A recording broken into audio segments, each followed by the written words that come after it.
na wala tayong testing set at saka holdout set. What we can do here is basically we can divide the data set into three. The problem there is meron na kayo, kukunti yung ibang data ninyo, yung iba sa inyo kukunti ang data. So,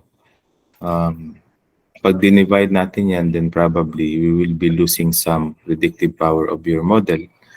So, if you have a data of around 1,000 or 500, perhaps at least 500, so pwede natin gawin tong training set, testing set, and holdout set. Just divide them. So, parang kumbaga, 70-30, pwede siguro 60, 20-20, 60%, 20% for the testing, and 20% for the holdout set.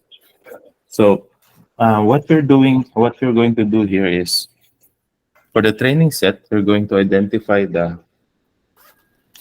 forecasting model, and then you include now the testing set in the model, see if the model still holds or still the same. Or pagka nag-change siya, that is actually a problem of the data structure, no? So meaning to say, your data structure is not consistent. So kumbaga, you are facing heteroscedasticity there. So magkaiba yung groups of data mo. Pag yung 60%, nilagyan mo ng additional 20%, that is going to change the structure of the data. Okay, so we know when we talk about structure of the data, ang kinaiya sa data, either it is with multiplicative or additive components, or seasonality, or with trend components. So it could change if your data is really different from, if those groups of data are actually different from each other. If you want to further investigate on that, then what you can do is really to come up with a ANOVA, no? Like the mean of those three sets, you can determine if they significantly differ, and then therefore your data structure is really going to be compromised. Magdi-differ siya dun sa training, testing, and holdout set. But ideally, pagka dinivide mo yung data tapos hindi naman nagbago yung yung model mo, the same pa rin siya. Kasi for example, ARIMA 211 pa rin siya, na ginamitan mo ng training set, tapos dinagdagan mo ng testing set, saka holdout set, ARIMA 211 pa rin siya din. Tumataas yung R-square or stationary R-square, tapos gumaganda rin yung MAPE. Those are the ideal scenarios, no, for this partitioning, data partitioning and forecasting.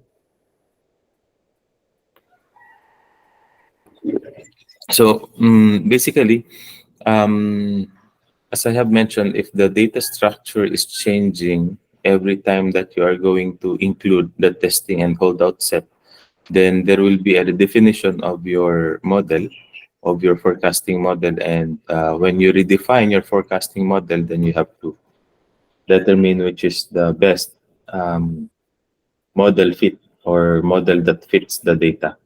So, so far, if we can summarize this discussion, this is basically the expert modeler, the forecasting expert modeler of SPSS is highly dependent on the structure of your data. So, ito yung sinabi, or I think one of you mentioned last time, garbage in, garbage out, no? So if the structure of your data is such a way that it is going to give you a very good model fit, then probably you are not actually putting in garbage data, no? Tapos, if you have a very bad data, bad structured data, what I mean to say is that it is all facing issues of normality, diba? First is it's not normal, and then second is you are facing the problem of autocorrelation, heteroscedasticity, and stationarity. Those four measures you violated, then probably you do not expect na gaganda yung what is this? The result of your your data. Baka tendency is mababa ang ating R square or stationary R square at saka yung MAPE mo, medyo mataas yung percentage of error in absolute percent error as our indicator or as our measure of a good model or model fit.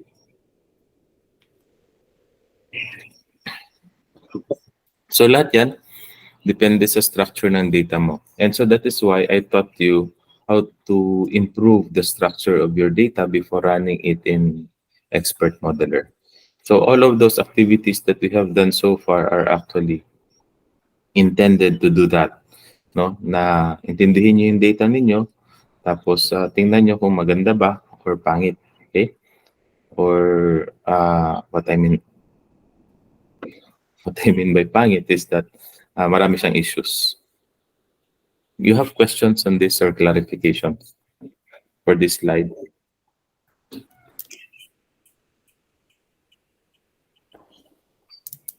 Lando.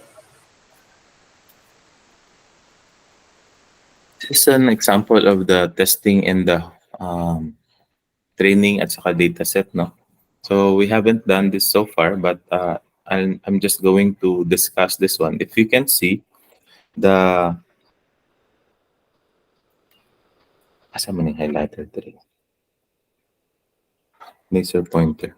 You can see this one. Di ko na. Gusto ko itong pen.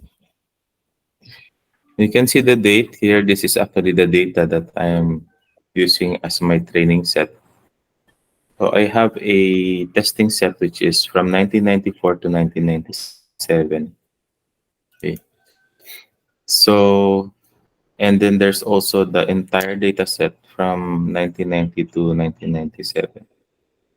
So what I did is comparing I think in this section, parang di yata kasama ang 1994 to 1997. So there is this MAPE which is 4.16. But if you try to include the entire data set from 1990 to 1997, this one, your MAPE is down to 0.61. That's a very big improvement of the data. So what is being highlighted here is that you can actually perform the training and the testing or the training set just to see how the model is behaving or how the model is fitting the data, and then also do the same for the entire data set and then see if the model greatly improved or has improved. So in this manner, malaki yung improvement niya. So meaning to say, the structure of data really, or not the structure, the number of sample size really mattered in this kind of data for carbon dioxide data. There are how many functions here? 4 functions. There is this cubic function na ginamit in forecasting, gagamitin for forecasting. This is regression, non-linear regression, quadratic, logarithmic, and there is the linear regression over there.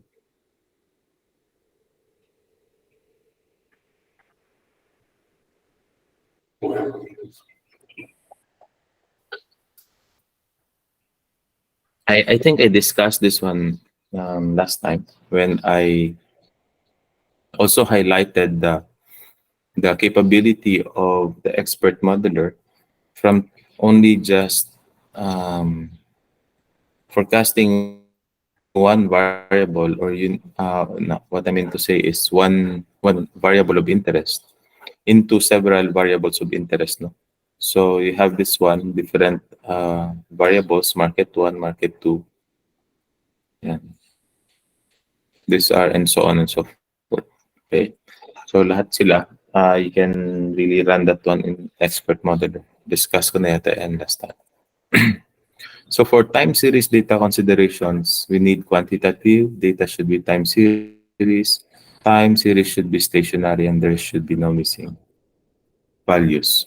So you're all familiar, I guess, with all of these considerations and assumptions. For the time series modeler, you go to your analyze button and then there's the forecasting module.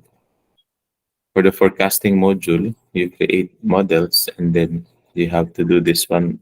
Na-discuss ko na rin to last time. Okay, so there is also a very important button there, which is the criteria. Probably we can explore that one more later. So in this manner, you can actually input univariate analysis with several dependent variables. So pwedeng all of them ilagay natin dito sa dependent variable. Ayan. Tapos pwede rin tayong, if there is a factor, excuse me, like say for example, this is broadband sales, no? So say for example marketing. So if they have marketing variable, you can actually put that one in the independent variable right here. So looks like you have a not only univariate analysis, it also caters for multiple variables, no? Multiple variables, both dependent at saka independent.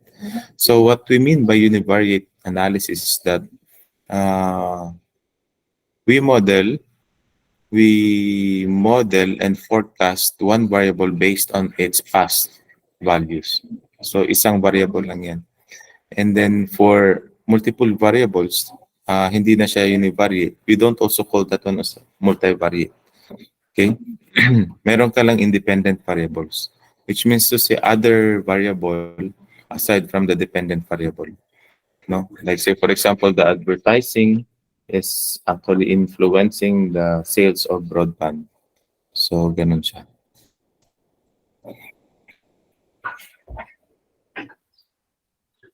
Okay, there's multiple dependent variables. Okay.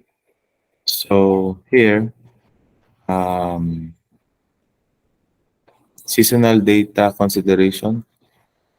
Uh, Basically, what we did here is, or what I did here is that I did not I did not identify if it is seasonal or non-seasonal. I allowed the expert modeler, the time series modeler, to determine what specific model, if it is seasonal or non-seasonal, by clicking the all models uh, na command.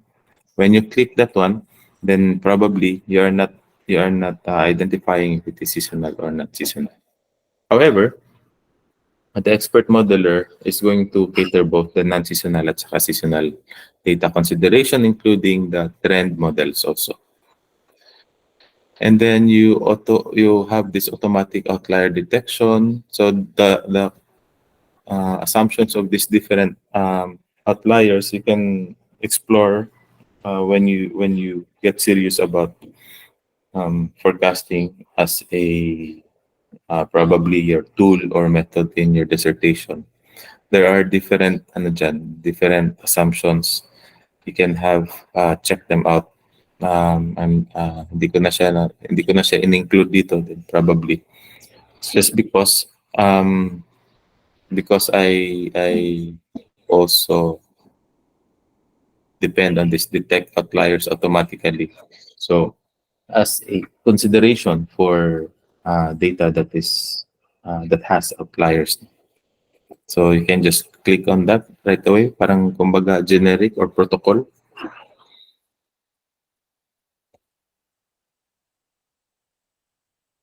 Well, as I have said, well, probably this event can be such as economic, political, social. Etong event na to could be also, say for example, in terms of economic, as I have mentioned a while ago, baka dyan nag-introduce sila ng marketing or bagong marketing program or nag-start sila na mag-advertise. So, hihiwain niya yung i-slice niya yung data from the yung data na hindi pa nag-advertise at saka dun sa data na nag-advertise na. So, Ito yung capability niya, no? And then when you click on that, um, you go to model again.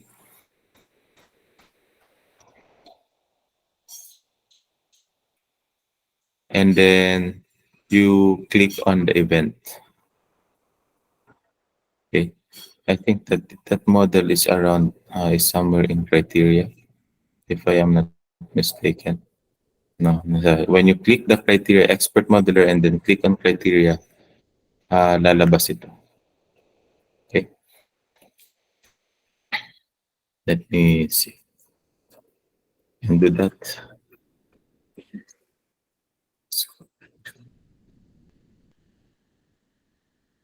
Let's check on SPSS. Do you have questions so far?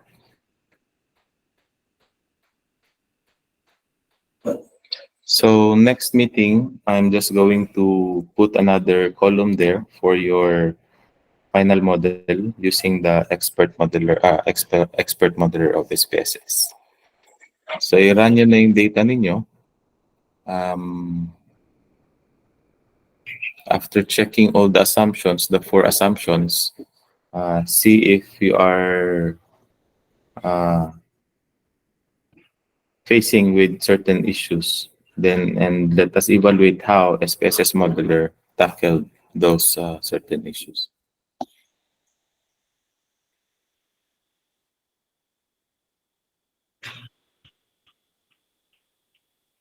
Doc, good morning.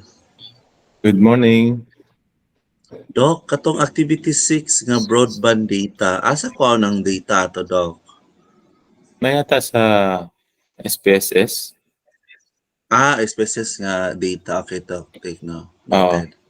Sige, tingnan natin ha. Abrihan nato ang broadband.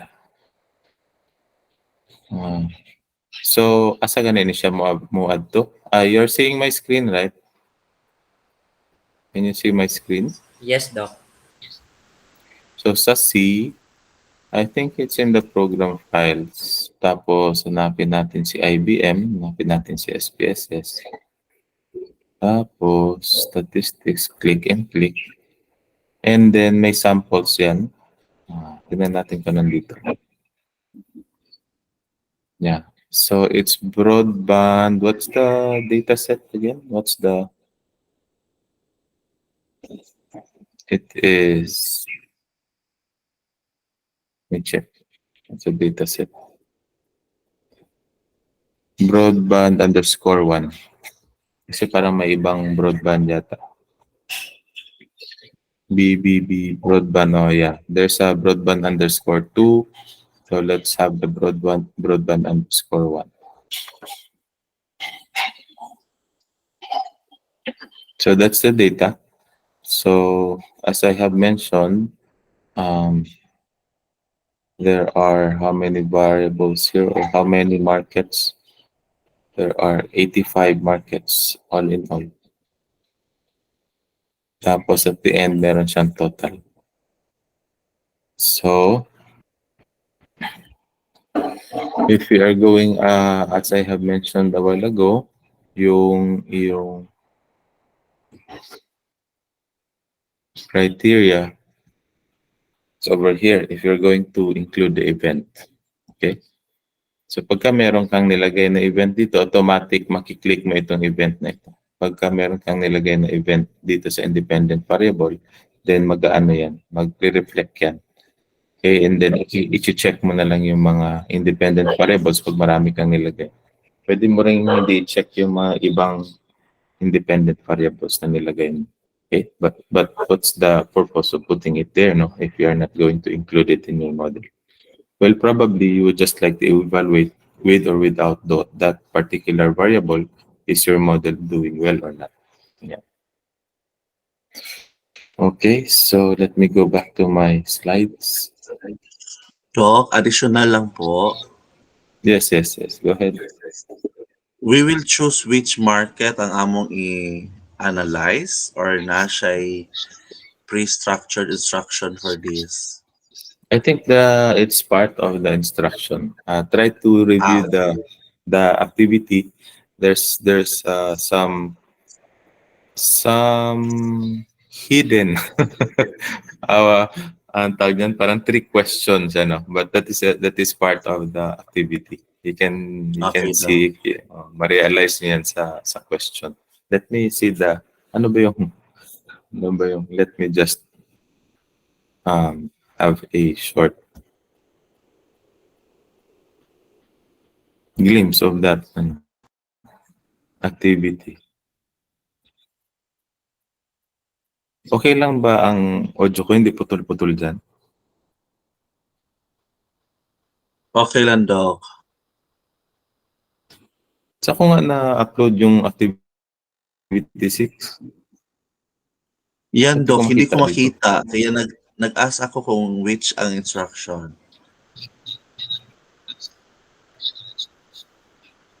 Nasa imong Uh-huh. PowerPoint last time, Doc. Okay. Nasa last, no? Let's check. Dire ba to? Murag dara, Doc.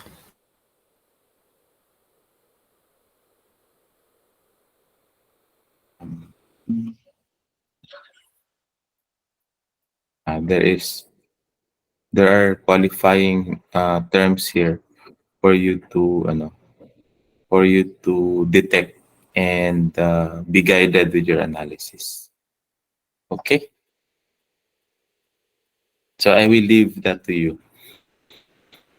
Interpreting the activity or the question. So we're done with the criteria with including independent variables in the model.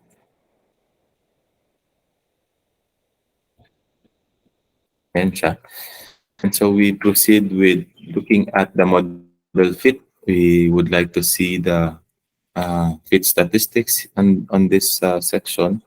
So you can actually select certain criteria like your BIC, mean absolute deviation, the MAPE, the R square or the stationary R square. So pwedeng yun. As long as you know the background and the assumptions behind this different goodness of fit. Well, probably what I thought you are these three. Yung RMSE, root mean square error, and then there is also the MAPE as well as the MAD or the mean absolute error, mean absolute deviation.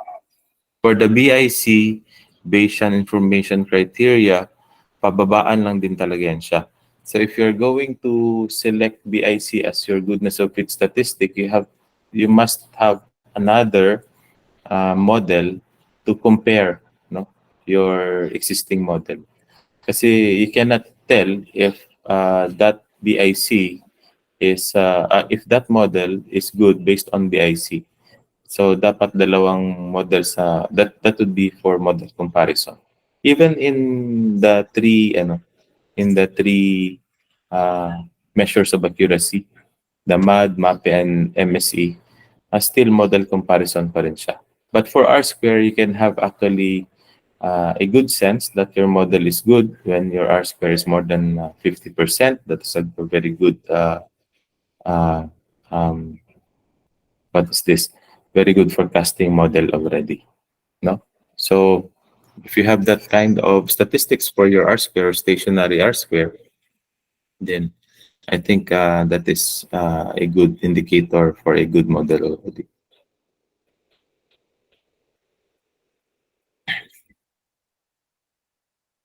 Uh-huh.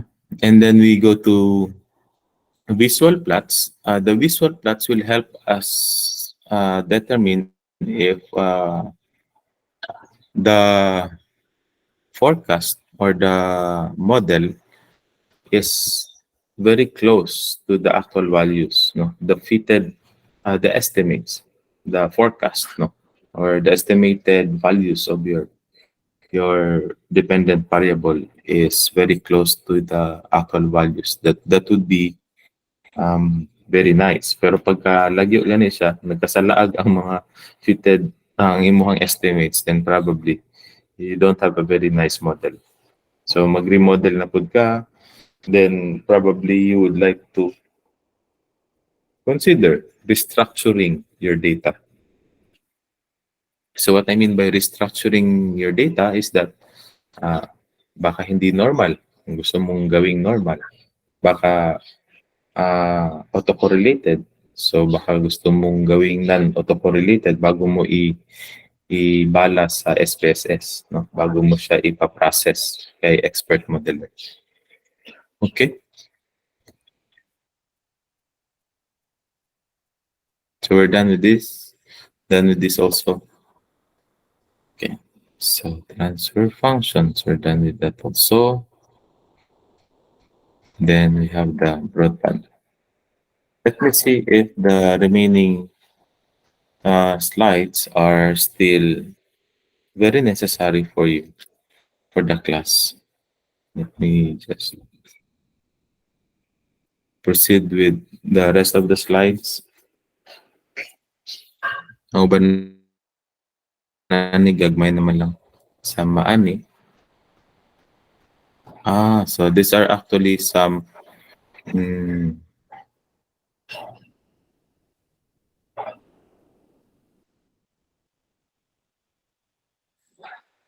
ang mahirap dito is that you have to do this in hands-on because mahirap siyang i-imagine lang, no? So i-hands-on na lang natin to siya next meeting since we will be having a face-to-face class next meeting. So I'm going to let go of this. And then let me proceed with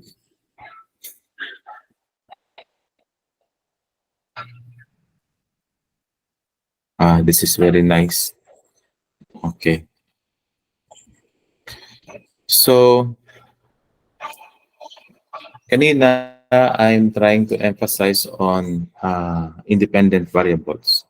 So for forecasting also, you can experiment on several independent variables and see ano yung pinaka in SPSS, you can do that one. Ano yung, di ba, I mentioned na you can put a lot of independent variables there and then just click on whatever you want. Well, basically the criteria there is which among the independent variables should you include in your model. So you have to identify the significant predictors. So if we are going to open up catalog catalog underscore sysfac na what is this? Seasonal. Wait lang. What is sysfac? Catalog. Hindi ko alam yan. Sysfac na yan. But anyway, that is the title, file name. Okay. So in the file, you can see sales of men's clothing, women's clothing, and then jewelry, sales of jewelry. So there are actually 3 sales here, no? Men's clothing, women's clothing, and jewelry. And then there is this number of catalogs mailed, number of pages in catalog, number of phone lines open for ordering, amount spent on print advertising, and number of customer service representatives. The rest of the variables, the rest of the variables are actually, those are the time series component of your data. So it is declared already as time series with these variables right here. These are made up variables or derived variables from the analysis of the time from the time series analysis. So there is the seasonal error decomposition, no error from seasonal decomposition, and then we will be discussing this one, But this time we're interested on this. What's the model that we can use based on this? These are probable dependent variables, no? Kasi revenue yan, sales of men's clothing. And then these are the probable independent variables or the regressors. So, say for example, we're interested in determining sales of men's clothing. What influences sales of men's clothing? Among these variables, sino ngayon ang may mga malaking influence or significant influence sa pagbebenta ng or sa income na nakukuha ng company in selling men's clothing? Okay? So, kumbaga, what would be the strategy of the company to increase the sales of men's clothing? So, will the company deal with mailing more catalogs, no? So, murag sinauna pa ni nga data or murag katalog mga magazine, no? So, kuan ba ni sila mag-print sila dagdag magazine, then mail them to several households, or just there's another way. Instead of mailing the entire catalog, this is going to be a catalog wherein men's section will just be part of that entire catalog, diba? So murag katong, if you can remember, I can remember the catalog ni Sarah Lee, no? Na section sa men and na po section sa women, male o sa female. So probably that could be, or kung dili gani unsa ba nga mga ubang magazines, then there are sections of selling male what's that, men's clothing there. Or there's another intervention, which is number of phone lines open for ordering. So kumbaga, this is telemarketing already, right?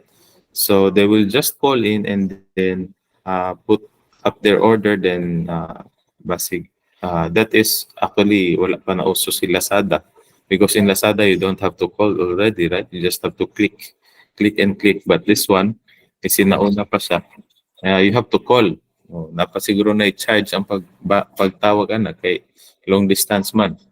So you have to call and then you order, and then they will send you through mail or through courier ang imong order. I do not know the arrangement of payment here, basig COD gihapon or you have to pay in advance. Okay? So may una na concerns that really was a long time ago, and this time is we are really very advanced already in our telemarketing technology. Okay? Ang problem lang talaga na nakikita ko sa Lazada is when it comes to apparels, mga sinina, my size really doesn't fit, no, the product that is being sent. I ordered kaysa pa man hinoon. Kunya abi na kung mo fit sa kuha perti man din gamaya. So I will not trust anymore when it comes to that kind of ordering. Palit na lang gid ko sa department store para eksakto nga size na ko. But when it comes to other things like there are good items, no? Nakapalit og maayo nga bitawng pagsindi sa gasol. So that's a very good product there. Murag kuan siya. Dili siya butane, dili po siya lighter. It needs electricity to do that. But that's nice. There are a lot of good products out there sa online. Just an example. And then there's also amount spent on print advertising. Okay, so I do not know, basig mga billboards or mga like pamphlets or something else. Okay, print advertising. Number of customer service representatives. They're going to deploy more sales rep in department stores or in other conspicuous areas or in public places, just to increase the sales of men's clothing. This is now the hypothetical, or kumbaga, what you're thinking about how to increase men's clothing or the sales of men's clothing. So you have different interventions or strategies here. So your task is really to identify which among, kasi mahal naman pagkagawin natin lahat yan. So sabi ni manager, ano lang, tingnan natin based on our data because we have data of this. So we have time series data of this. Tingnan natin which is the most effective or yung pinaka-effective na strategy to increase sales of men's clothing. So you run that one using the protocol that I have discussed. But this time, using the same data from the previous slide, run men as a function of male, the 5 dependent variables. Men as your, yan, no, yung men na yan, this one, right here, as your dependent variable. So run men as the dependent variable, and you have the several using time series modeler and check detect outliers automatically and parameter estimates. So when you check parameter estimates, meaning to say you have this several independent variables. Save the model using men's clothing as file name on your desktop and click OK. So this is now your model. Stationary R square is very high. It's 0.9.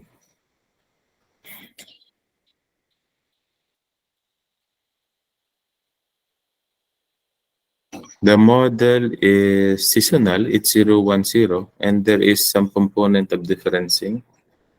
Nag-differencing siya right there, 010. So how was it?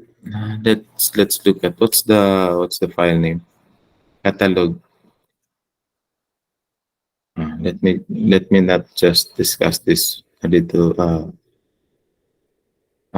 while siguro I'll discuss this one. Kasi ano to kumbaga, this is already experimenting on that particular model. Ay, na-keep na yun noon. Open natin si tanggal natin to si, let's open another one, which is catalog sysvac right there. So this is already declared as I have mentioned, meron ka ng year, month, at saka date components dyan. So it's already declared as a time series. You go to your forecasting, create models, and then you have your men as your dependent variable. And then you have your several independent variables, all of this. And then on the statistics, we're going to check on parameter estimates. Let me just double check what I have checked also. Check the save. No, not this one.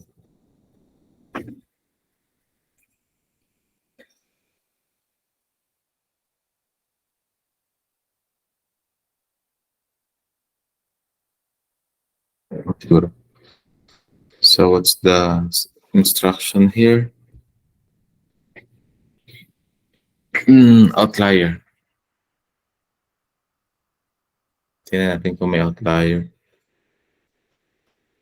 Catalog sysvac, and then in variables, where can we find outlier? It's on the criteria, right? So outliers, detect outlier automatically, and then just click OK, continue. And so I think we're good to go. Aside from the save, you save your predicted values up, and then I think we have to also save that one somewhere here. But click this one. What's the file name? The file name is men's clothing. Save the model using men's clothing. Where is that one? Hindi pa. Okay. In your desktop. Let's go to desktop.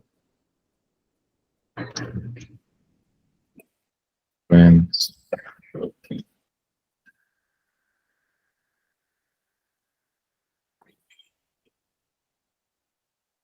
Okay.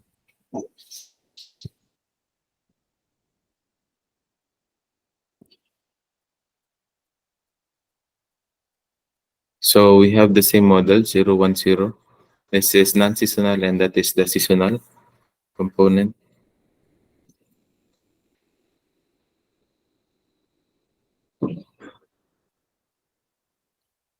Pwede ba natin yung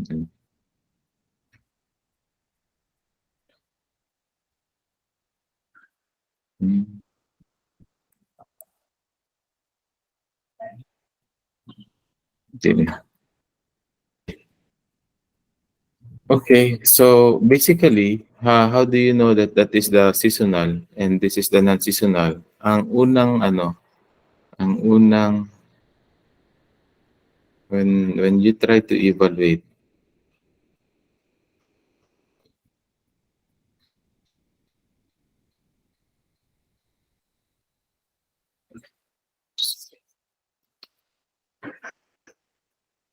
time series modeler.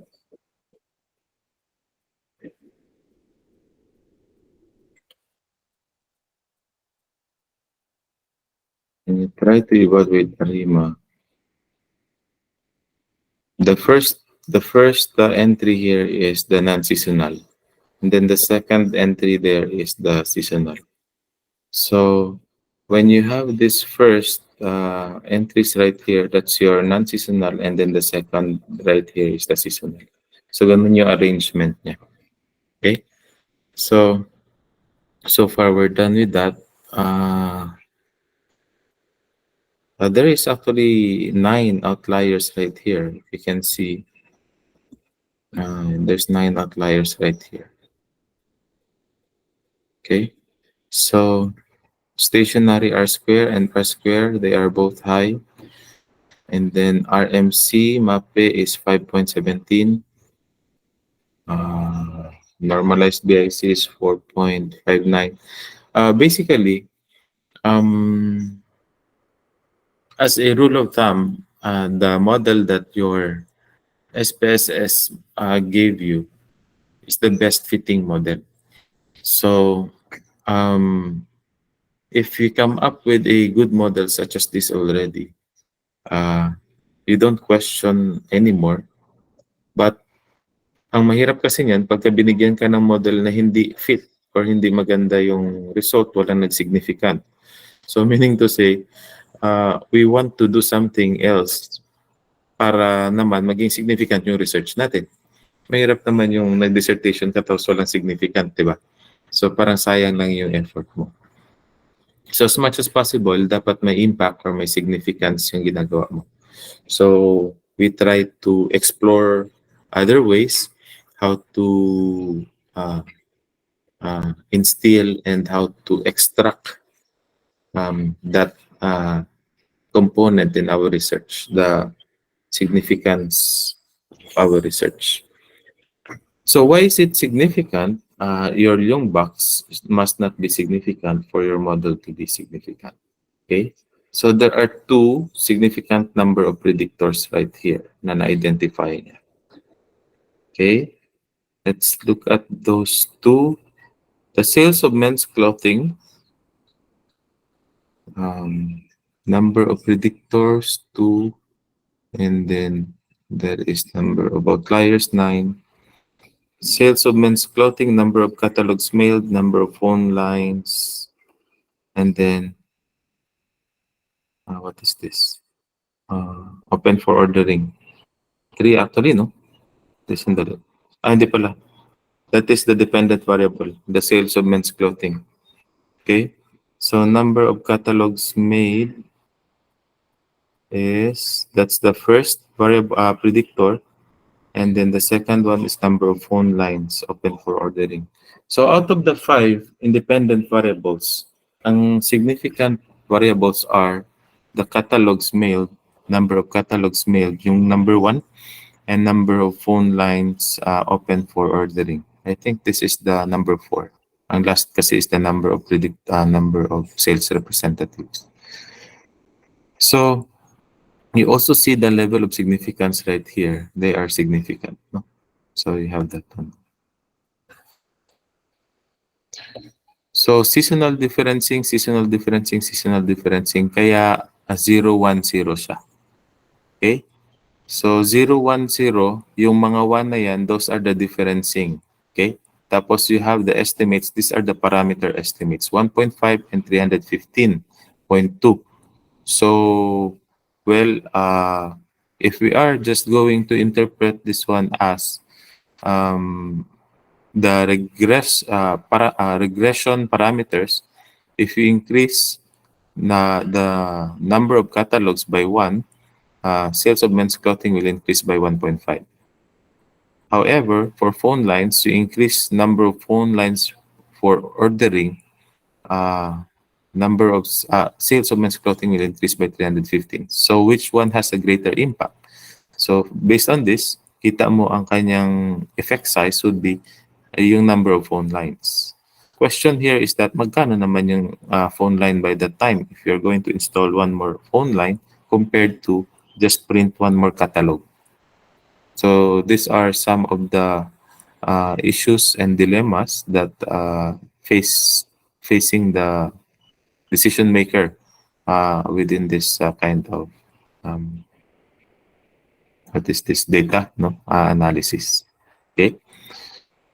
The outliers, ito yung kanya mga outliers.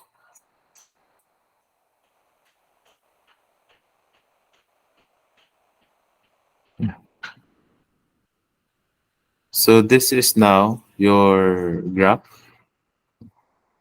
This is just to observe. Parang hindi ko yata na-click yung estimated, no?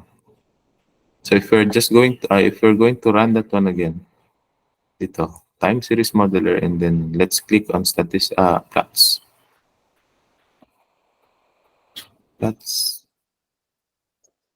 Forecast. Click on the forecast and then fit values.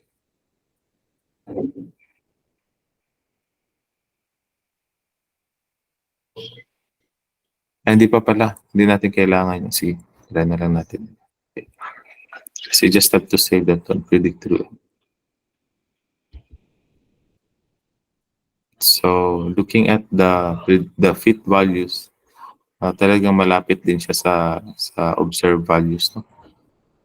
Okay. Seasonal differencing siya. If you can observe, I do not know if you can see, January ay yung fit niya nag-start na ng next year, no? That would be 1990 of January. So nag-start naman yung date is 1989. So ang seasonal differencing means January of 1989 to January of 1990. If you're going to do the differencing, January of 1990 minus January of 1989. And then so on and so forth. So that's the model and it fits the data well. Okay? So as I have said, mataas yung R-square nito, no? It's 0.9. So that's why maganda yung kanyang model na nagawa. The model can be used for forecasting. Okay, so you can use these two variables to forecast men's clothing, sales of men's clothing. So may exercise na naman dito. I'm not going to require you to do this anymore, but as a matter of exercise and enrichment of your forecasting skills, I suggest and I encourage everyone to do this. I'll be discussing this one also during our face-to-face meeting. So may mga results naman yata dito, no? So these are the results. Just try to go over the results and we are going to I would like us to be on the same page when we face each other next week. No, on the same page, meaning to say you already have an insight of what the analysis has done, and we can readily deliberate and discuss and come up with a conclusion based on the analysis that has been done. Okay, so just follow slides 5, 6, 7, and 8. We are going to discuss that one next meeting. Okay, do you have questions on this? Clarifications?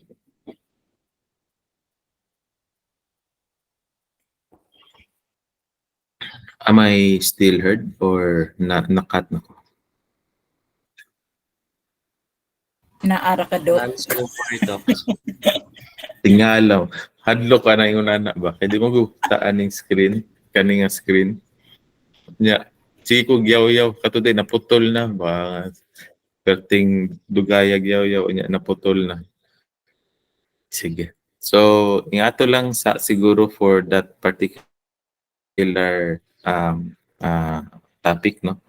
I'm going to leave the 5, 6, 7, and 8 for you to figure out and come up with your insight. I think we're down to the last module. Gikoridas na ni ba? Hapit na mo mga semester. Sige, magudtag kuan ba? Sige, magudta og holiday. Ang gamay naman lang ni. This is just an additional processing or understanding of or treatment of data to just to understand the data.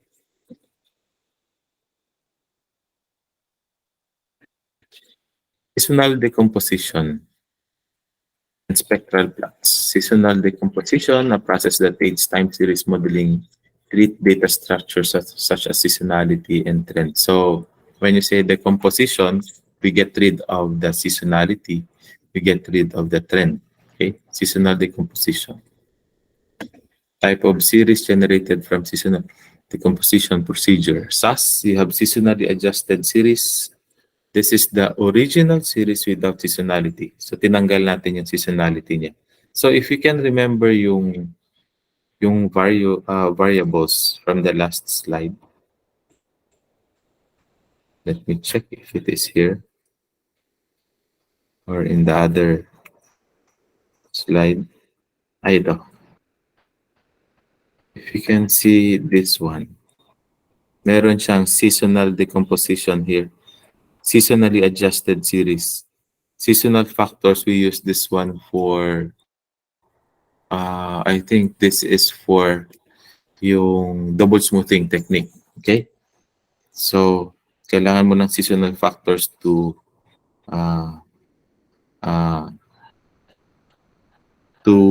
come up with that smoothing constant. Yung seasonal factor na yan is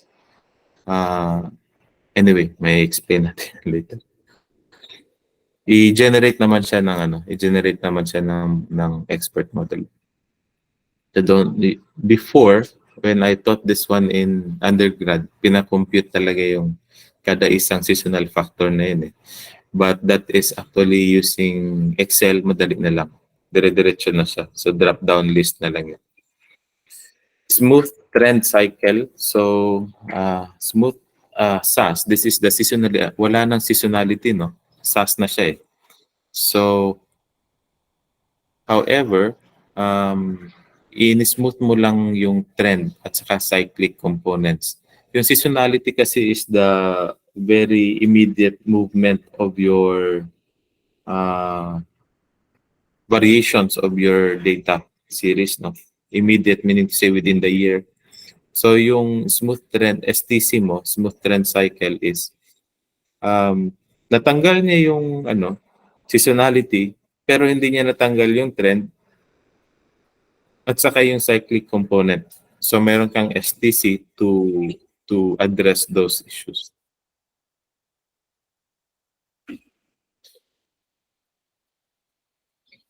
Use the file catalog and examine the structure of the data series in terms of trend, cyclic, seasonality, and periodicity. Perform seasonal decomposition, decide what series to use in forecasting. Ano na lang yan? Next meeting na lang din yan. Hopefully matapos natin yan sa next meeting. So wala na palang presentation next meeting. Hirap na. Sige lang.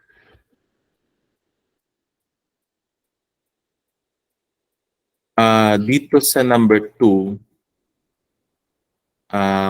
gagamitin natin yung series na SAS at saka STC for the forecasting already. Okay?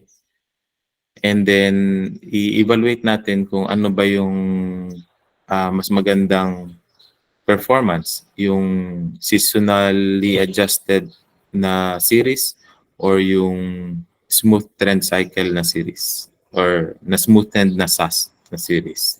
Okay?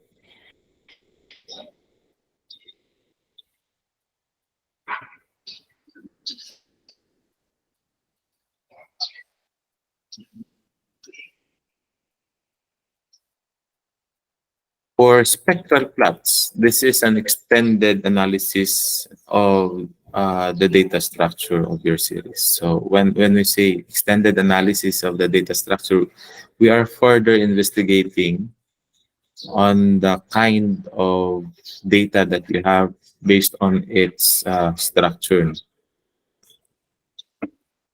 Shows and magnifies spaces between peaks in the data and in the data series. Perform spectral plot analysis gives us periodogram, which shows spikes relative to frequencies that correspond to the time observation series. Spectral density, begin in time, and spectral density shows the smooth version of the periodogram, eliminating any background noise in the data series. Okay, so gawin na lang din natin yan sa next time. Okay, so far,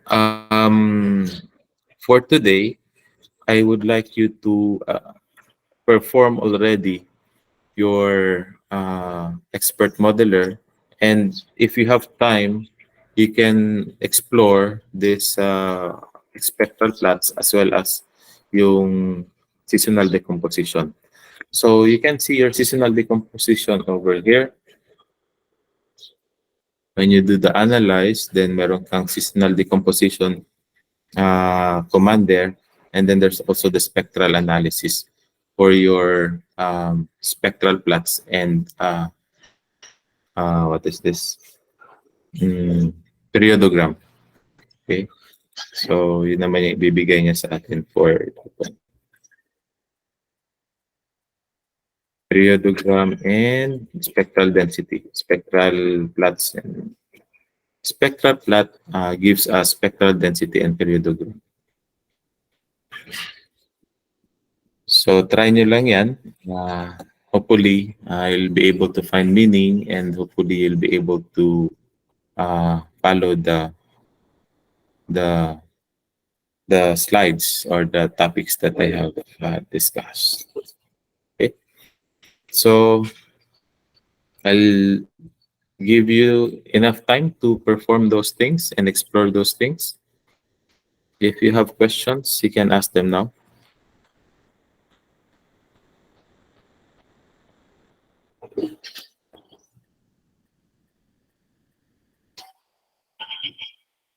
Parang wala na silang question. Mas maganda Doc, kasi talaga yung pagka face-to-face. Yes, Kevin, go ahead. own data set po namin ang gamitin or yung nasa presentation niyo po? Mas maganda kung unahin mo yung nasa presentation, tapos isunod mo yung dataset mo.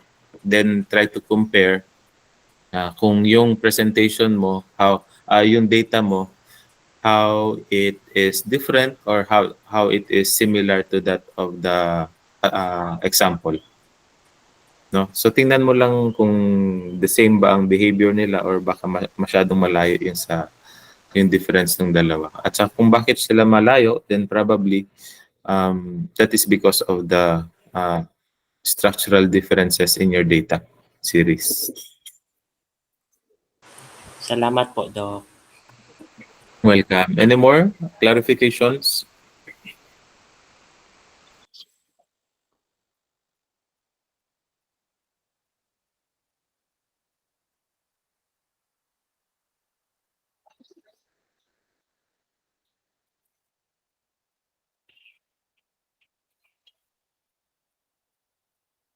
Okay, so hope to see you next Saturday.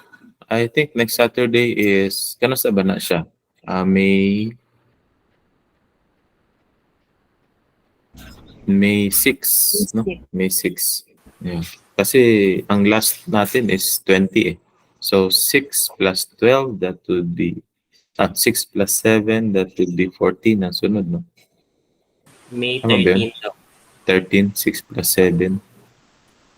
Okay. Sige. So 13 ang next Saturday. So sa 6 mag face-to-face tayo, then probably your presentation, very brief presentation na lang on the 13th. Okay, and then final exam na tayo sa 20. That would be our next steps. That would be our schedule for the remaining what? 3 more sessions. Okay. Okay na tayo so far? No presentation muna tayo. I would like you to explore the commands that I have presented so that by next meeting, madali na sa atin, no? So, wala na mo start from zero. Mo start from the beginning. Okay? So, have an advanced skill and knowledge about those commands because you will be needing those in order to enrich your discussions for your paper. Okay, hopefully you'll be able to come up with a publishable paper already. Gandahan niyo yung data ninyo para hindi tayo ma-question sa publication. So the data has to be not limited. Unfortunately, sad to say, it must not be limited to very few samples. The more samples, the better.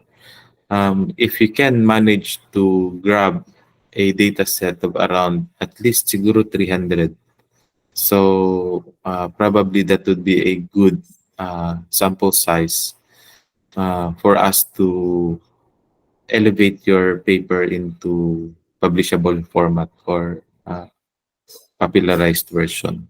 So help me on this. Well, probably I'm also helping you because that is one of your requirements also in your PhD to finish your degree. So, yun lang ang hiling ko sa inyo is your data, huwag nyo i-limit if you happen to, if you can, if there is a possibility to extend your data set to at least 300, parang acceptable na yung 300 na yan. Okay? Pero pagka mga 60, medyo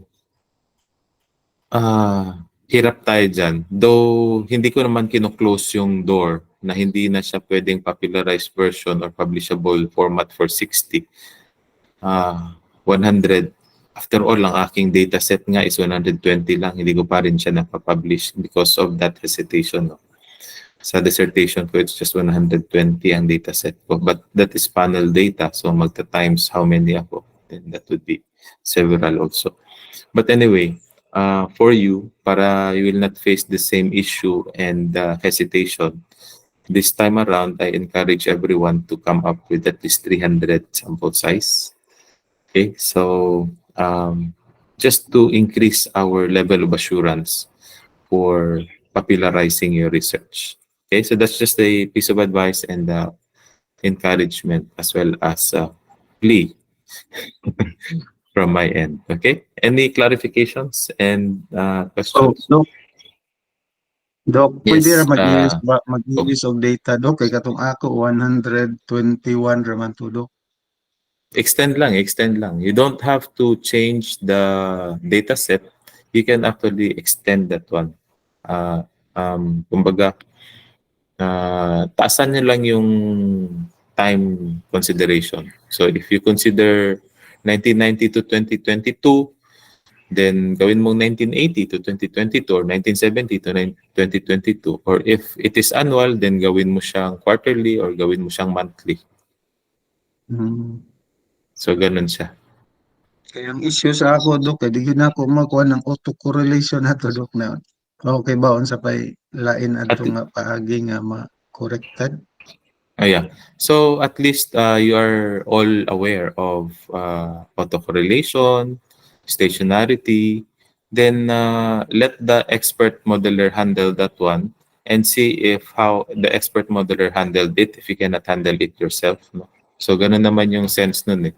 So, if the expert modeler gives you a very bad model, then you probably need to go back to the drawing board and consider extending your data, or if not, transforming your data, data management in general. Manage your data well so that you don't put garbage in and no, diba? You don't put garbage in so that the result will not be also garbage. So, ganun lang. So, if you're not satisfied with the result of the expert modeler, we can do something. We are not helpless. I already gave you the tools, the necessary concepts on how to improve the quality of your data.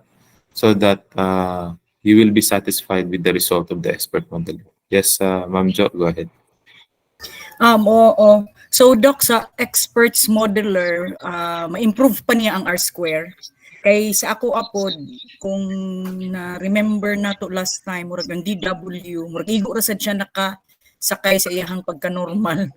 Murag I think, oo, 0.053 lang siya. So, pag-compute na ko, o pag-run, naalang sa 8% ang iyahang R squared ba kung pangit man kayo ni nga model. So, with the experts modeler, naapabay chance nga mutaas ang iyahang R square. And then, ang second na ko, Doc, if I would to consider, pwede ba kay Caraga region lang manggod to nga mga data, and that's around siguro mga 60 lang po, kay kung ni 120 ko, magka-problema ko sa iyahang normality. Though i-try lang po na ko. Pwede na siya, Doc. Instead of limiting to Caraga region, tibuok Pilipinas, i-try lang sad nako ba kung para mas mudaghan ang kuan. The same thing gihapon lag volume pero ang Caraga murag ana. So for the entire Philippines, dili na siya himubuakon sa different regions, Ma'am Jo, ha? Kay kung mag-consider kag different regions, you will be dealing with panel data already. Wala ta naka-discuss og panel data, but instead, time series data ang atong focus. In forecasting, we need time series data also. But there's also a way of forecasting panel data. Pero when you do Philippines, just Philippines, ayaw buak ka sa different regions. So Philippine data siya, several years siya or several months within those several years. So ato siya pag-increase sa data set nimo. So dili kinahanglan no nga by region kung unsa to iyang monthly kinahanglan kuha na ko ang average sa tibuok. Ayaw. All regions. Ayaw to. So, ang imuhang gi-discuss nga R-square nga mubo, actually, wala pa man tayo model yata that time, Ma'am Jo, no? So, you don't have to be worry pa because yung expert modeler will determine the best fitting model. So, definitely, it will give you a better R-square than 0.08 or 8% R-square. Wala pa man tayo nag-run og forecasting model nimo that time. So this time pwede na siya nimo i-run. So i-consider na niya nga mga issues nimo sa Durbin-Watson, sa autocorrelation, sa normality, stationarity and heteroscedasticity. I-consider na ni expert modeler tanan. So i-treat na niya by itself. So sa expert modeler, kay expert man gid daw siya. So siya karon ang mag-tweak sa mga different different ways how to improve the analysis, no? How to improve the forecasting analysis based forecasting analysis of your data. Okay? So yun lang sabi ko sa inyo kanina, pagka with the best effort ni expert modeler, dili paghihapon mo satisfied. So you have to do something with your data na i-feed sa iyaha. So that might or that should that should give the expert modeler better data to process, and so the expert modeler will give you a better result from the previous one. So ingana lang siya. Okay? Any more?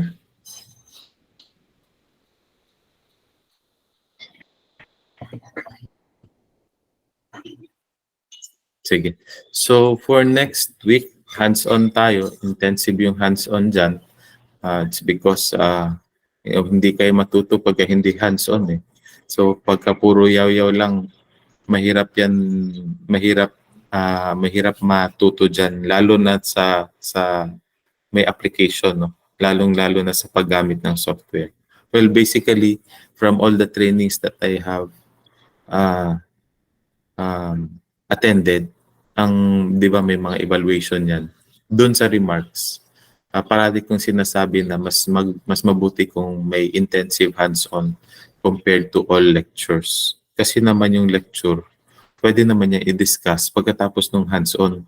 So, pag pina-hands-on mo yung participants, pinaran mo sila, tapos marunong na sila mag-run, the next thing is how to interpret the results. So yun na yung lecture dapat. Anyway, that is why mas maganda talaga pagka naka-classroom setting tayo in this particular class. Pero pagka mga puro bla bla bla lang, okay, problema na, di nato kinahanglan ng classroom. Pero pagka ingon-ani nga na ay mga applications, well, probably that is the design must be really in a classroom setting, not in an online platform. That's for me, ha. I do not know for you. Baka okay lang pud mo sa online. Kay considering also the distance of other some of you. Okay? Kitsa gani taga Davao diri. Si Ma'am Joy Rayata taga Davao diri. Ma'am Joy taga Davao magano? Marichel? Si Ma'am D?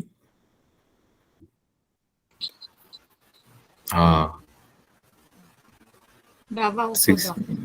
Oh, Ma'am, si Ma'am Joy is Davao. Si Ma'am D? Davao po, Doc. Jillian is also Davao. Duha ra yata. Murag tulo ra yata mo Davao. Si Ma'am D murag I suspect taga Davao po ni. The rest murag taga Lagyo ni. It's because of the online platform, no, na you were encouraged to enroll also. Yeah. Just as I suspect, Ma'am D. Okay, so much has been said. Leave you with the remaining topics to explore, and then also if you have missing exercises, please, what is this? Upload them now in our Dropbox. Inventory, Ma'am Joy, walay exercise 1, exercise 4, Dexter, Marichel, and Ma'am M. So, wala mo exercise 4. And then exercise 5, there are several, 2, 4, 5 lang ang nakabutang. For exercise 6, there's only 1. I think that's Jillian. Okay, so just finish all of this. See you on Saturday next week. Okay, any more before we depart? Doc Jo, oo. Doc Jo, ang Yes, ang yes. ako aday tuong submission din ha, kay naisa man gud nako pag-prepare ba niya, nag-apas pug ko nga ma-send nako exercises 4 and 5 na, so ako na lang gi-copy paste po dito, Doc, isa ra ka document. Sige. Basta nalay included to kay pag mag-check manggod ko ana isa ka exercise tanan nga kuan sa ka batch. Sa ka exercise so tanan nga naman batch po, dili kada isa-isa, no?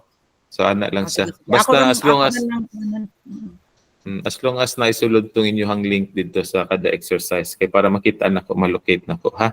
Ana lang. Thank you po, Doc. Okay. Okay, see you next Saturday. Bye everyone.